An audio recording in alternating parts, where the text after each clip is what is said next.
Welcome viewer, I am Murugan S.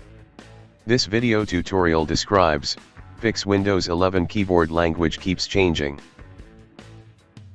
First method is type advanced keyboard settings in Windows search bar, click advanced keyboard settings.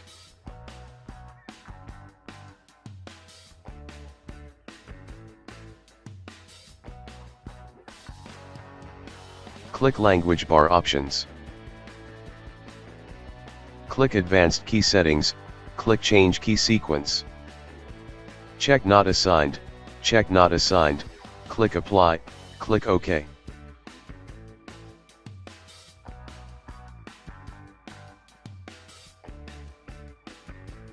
Second method is type intl.cpl in Windows search bar, intl.cpl.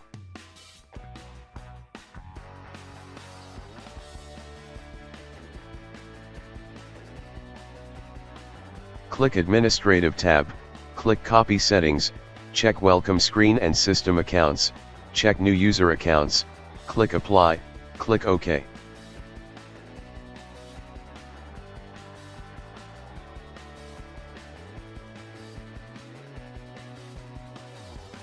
I hope this video tutorial helps to you. Please like, share and don't forget to subscribe my channel. Thank you very much. See you next video.